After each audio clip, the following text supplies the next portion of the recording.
dipersembahkan oleh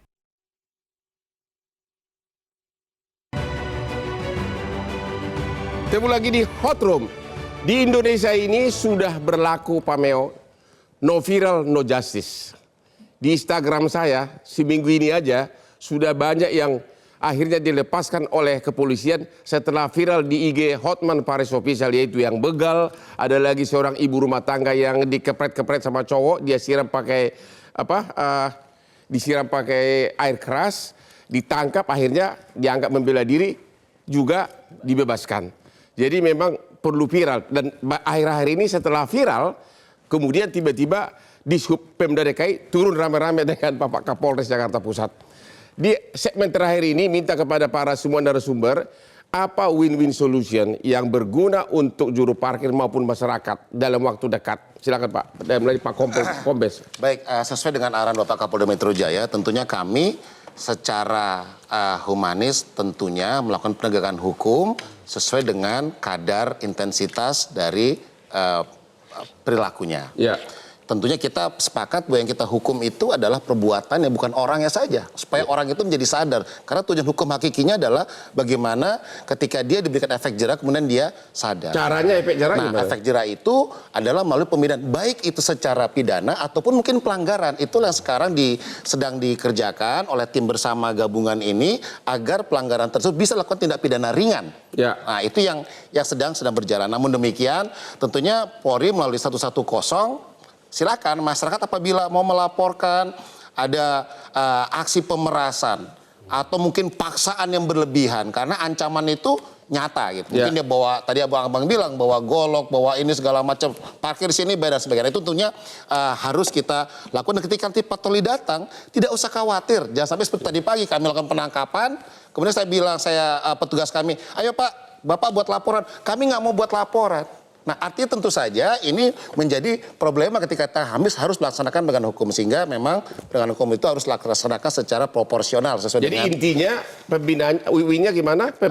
Pembinaan dan juga memang area parkir tadi memang harus terkait dengan transportasi publik, area parkirnya harus jelas. Sehingga tidak ada parkir liar. Karena judulnya parkir liar, berarti ada parkir resmi. Nah, kalau kepada Pak Saprin. Ya, jadi terkait dengan penanganan juru parkir liar, kami sudah dapat arahan Pak Gubernur, tindakannya adalah humanis persuasif. Humanis persuasif, ya, tidak akan dipidana. Pidananya itu terakhir. Oleh sebab itu yang kami lakukan selama 1 bulan adalah pembinaan, kemudian didata, kemudian disalurkan ke Diklat, dan pola pendidikannya adalah sesuai dengan kebutuhan badan usaha yang ada. Bisa jadi ternyata Pak Sarif misalnya ternyata lebih passionnya ke security guard. Maka di sana ada pendidikan satpam dan sudah jadi certified. semuanya human approach ya? Semuanya human approach dan kita harapkan keseluruhannya kondusif, Jakarta nyaman dan tentu semuanya bisa beraktivitas secara baik. Gimana Wilson? Apa mungkin Jakarta aman? Karena sebagian tukang parkir itu adalah preman-preman. Ya, tentu tidak semua parkir itu preman. Ya. Ada juga yang baik. Ya. Saya pernah mengalami ketika saya naik motor, HP saya taruh di depan. Ya. Saya buru-buru masuk ke dalam. Ya. Nggak lama tukang parkir kejar, Pak, HP-nya ketinggalan. Berarti ini kan bagus. Jadi ada juga, itu berarti tukang parkir itu mandiri. Ya, ada. Saya pun sering ketemu tukang parkir yang baik. Itu benar kenyataannya. Ya, tidak semuanya preman begal. Ya. Justru itu yang bermasalah itu tukang parkir itu dikoordinir. Ya. Dikoordinir oleh oknum atau ormas tertentu. Oke. Itu pasti. Tetapi ini kan pandemi ini baru berlalu, banyak masyarakat yang belum dapat pekerjaan. Sejauh mereka masih baik dan bagus, ya jangan sampai. Jadi tetap human approach juga. Iya. Sanksi pidananya belum. Belum. Oke, kepada Pak Sarif Hussein yang sudah jadi tukang parkir 12 tahun. Apa harapan Anda kepada bapak-bapak ini? Ya kalau untuk penertibannya untuk dilihat kembali berdasarkan laporan seperti tadi Bapak harus ada laporan? Iya. Siapa yang mau lapor gara-gara 5.000 nggak mau repot-repot? Biasa ada aja Pak, kan namanya customer atau yang merasa dirugikan atau yang merasa terancam kan biasa ada yang melapor melalui Alfamart atau Indomaret yang tempat mereka parkir. Karena saya tiba-tiba cinta sama kamu, saya kasih kartu nama saya. Ya, saya kebetulan sudah menolong ribuan di Hotman 991 di Kopi Joni. Kalau sampai ada nanti yang angkut Bapak, Ya, ini kartu nama saya, nomor handphone saya. Kalau Bapak itu yang kita gugat langsung. Ya. Bapak jangan takut. Backing nih Pak. Backingnya. Udah punya backing sekarang. Ya, kita gugat langsung ya. Dulu bilang, lu janji dulu mendidik gua, kenapa lu angkut gua bilang ya, oke? Nggak usah khawatir. Makasih banyak Pak. Terima kasih. Oke, dari Pak Ahmad Nur. Saya ingin Win-win solution. 3 poin, Bang. Pertama, dalam parkir itu diatur ada disebut retribusi parkir, ada yang disebut dengan pajak parkir. Ya. Retribusi parkir manakala lahannya adalah lahan publik, lahan Ya. pemerintah. Pajak parkir manakala lahannya lahan pribadi. Saya mau tanya sama Abang, minimarket itu punya lahan parkir pribadi atau publik? Ya, tergantung. Ada yang publik, ada yang tidak. Saya kira mayoritas adalah pribadi yang Ya. punya minimarketnya. Maka bisa dijadikan solusi bahwa itu adalah bisa dikenakan pajak parkir. Pajak parkir ini akan bermanfaat buat PAD. Jadi saya bingung dengan logika minimarket bebas parkir loh. Pertama gini, ini adalah lahan parkirnya.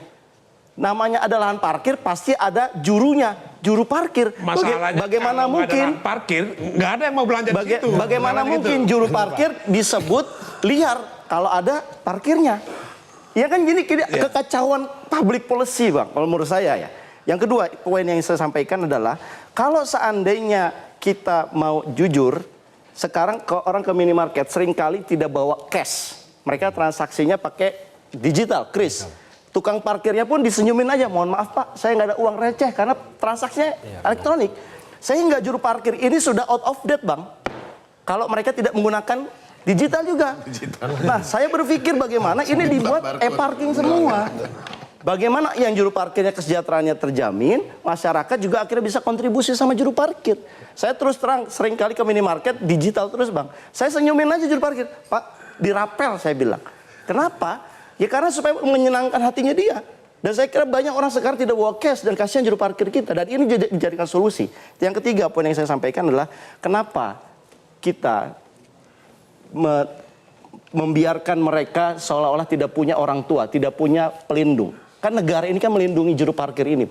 Mereka butuh penghidupan, mereka butuh makan. Kenapa nggak kemudian kita buat skema yang win-win buat minimarket? Jadi solusinya adalah pendekatan ekonomi. Pendekatan ekonomi dan digitalisasi. Terima kasih. Mohon maaf para narasumber yang terhormat, kita harus akhiri acara kita ini karena sudah di calling terus dari atas. Jadi demikianlah akhir dari acara ini. Jadi untuk sementara masih pendekatan humanis. Masyarakat masih harus tetap bersiap-siap menghadapi parkir liar. Dan mudah-mudahan Pemda DKI akan memberikan perhatian yang sangat serius. Dan mudah-mudahan rekan saya ini tukang parkir yang sudah lama tetap bisa menyambung hidup di ibu kota yang lebih kejam dari Ibu Tiri. Demikianlah akhir dari diskusi kita ini. Jangan lupa menonton Metro TV Hot Room setiap hari Rabu jam 9 karena hostnya yang paling hot. Silakan Pak Sini, Pak.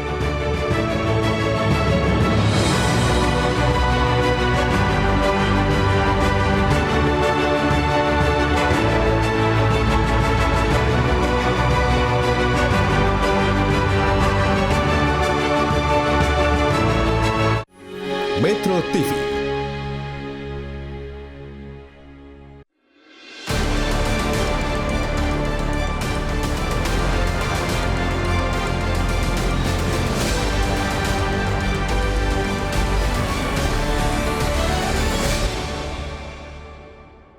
Dipersembahkan oleh Jelajahi cara baru mendapatkan informasi. Download Metro TV Extend sekarang.